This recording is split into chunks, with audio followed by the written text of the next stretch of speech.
بسم الله الرحمن الرحيم الحمد لله رب العالمين والصلاة والسلام على سيد الأنبياء والمرسلين وعلى آله وأصحابه أجمعين أما بعد اللہ رب العزت کا بے حد فضل و کرم ہوا، احسان ہوا کہ اللہ رب العزت نے ہمیں زندگی میں پھر سے ایک مرتبہ یہ رمضان المبارک کے مبارک ایام عطا فرمائے۔ یہ بہت قیمتی اور بہت عظیم ایام ہوتے ہیں۔ فرمایا کہ حضرت مجدد الفسانی رحمۃ اللہ علیہ اپنے مکتوبات میں فرماتے ہیں کہ جس شخص کا رمضان اچھی طریقے سے اور ترتیب سے گزرے، فرمایا کہ اس شخص کا سارا سال باقی 11 مہینے بھی ترتیب سے گزرتے ہیں۔ لہذا اس رمضان المبارک میں اپنی ترتیب بنانی ہے۔ فرمایا کہ اس کا پہلا عشرہ رحمت ہے، دوسرا عشرہ مغفرت ہے، تیسرا عشرہ وہ آگ سے خلاصی کا ہے۔ اور حضرات صحابہ کرام رضوان اللہ علیہم اجمعین فرمایا کرتے تھے، جو ہی رمضان کا مبارک مہینہ آتا تھا تو ہم نبی علیہ الصلاۃ والسلام کے اندر 3 طرح کی واضح تبدیلیاں محسوس کرتے تھے۔ پہلی تبدیلی یہ ہوتی تھی کہ اللہ کے نبی صلی اللہ علیہ وسلم عبادات میں اپنے آپ کو بہت زیادہ تھکاتے تھے۔ نمبر 2، اللہ کے راستے میں تیز ہوا کی طرح اور بہتے دریا کی طرح اللہ کے راستے میں مال خرچ کرتے تھے۔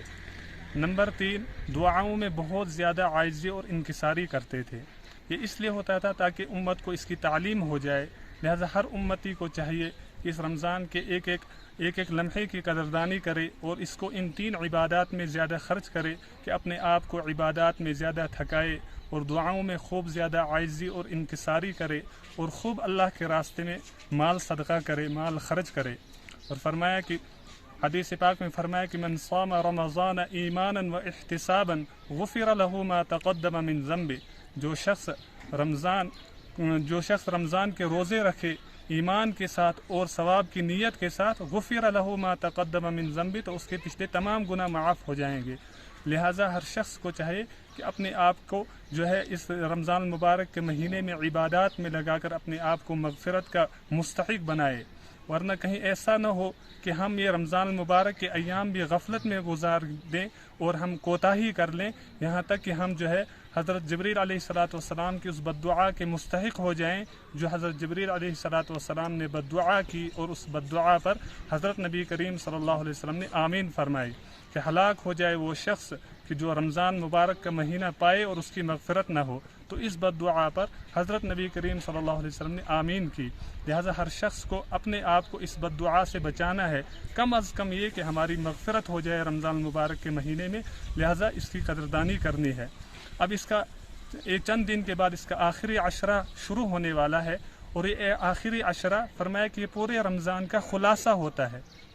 اس آخری عشرے میں 2 چیزیں زیادہ قابل توجہ اور اہم ہیں۔ ایک یہ ہے کہ اس میں ایک شب قدر ہے، شب قدر کو تلاش کرنا ہے۔ فرمایا کہ شب قدر ایسی چیز ہے جس کی فضیلت قرآن کریم میں وارد ہوئی کہ پوری ایک سورت جو ہے اللہ رب العزت نے اس شب قدر کے بارے میں نازل فرمائی، انا انزلناہ فی لیلۃ القدر، کہ ہم نے قرآن کریم کو لیلۃ القدر میں نازل کیا۔ آگے فرمایا وما ادراک ما لیلۃ القدر، کہ آپ کو کیا معلوم کہ لیلۃ القدر کیا ہے؟ لیلۃ القدر خیر من الف شہر، کہ لیلۃ القدر وہ 1000 مہینوں سے افضل ہے۔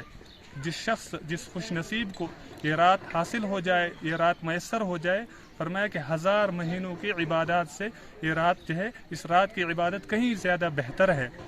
لہذا شب قدر کے اور حدیث پاک میں بھی اللہ کے نبی صلی اللہ علیہ وسلم نے ارشاد فرمایا،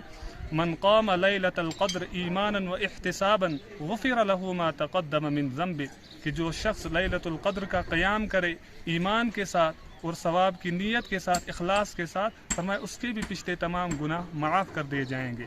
اب سوال یہ ہے کہ لیلۃ القدر کو ہم کیسے تلاش کریں، کیونکہ یہ متعین نہیں ہے۔ تو اللہ کے نبی صلی اللہ علیہ وسلم نے ایک روایت میں فرمایا اس کو آخر عشرے میں اس کو تلاش کرو، التمسوا فی عشر الاواخر، کہ رمضان المبارک کے آخری عشرے میں شب قدر کو تلاش کرو، اور آخری عشرے میں بھی خصوصاً طاق راتوں میں 21 کو، 23 کو، 25 کو اور 27 کو اور 29 کو، ان راتوں میں انسان جاگے اور شب قدر کو حاصل کرے۔ یا شب قدر کے حصول کے لیے سب سے بہترین ذریعہ جو ہے، سب سے بہترین صورت اس میں وہ اعتکاف کی ہے، کہ انسان اعتکاف میں بیٹھ جائے، تاکہ کیونکہ معتکف ایک ایسا شخص ہوتا ہے کہ اس کا سونا بھی عبادت ہوتا ہے، اس کا ہر کام عبادت بن جاتا ہے، کیونکہ وہ اپنا وقت فارغ کر کے مسجد میں بیٹھ جاتا ہے، لہٰذا اس کا ہر کام عبادت ہوتا ہے، لہٰذا وہ معتکف اعتکاف میں رہ کر جو ہے وہ شب قدر کو بآسانی حاصل کر سکتا ہے، اس کے ثواب کو بآسانی حاصل کر سکتا ہے، لہٰذا وہ اعتکاف میں بیٹھ جائے۔ اور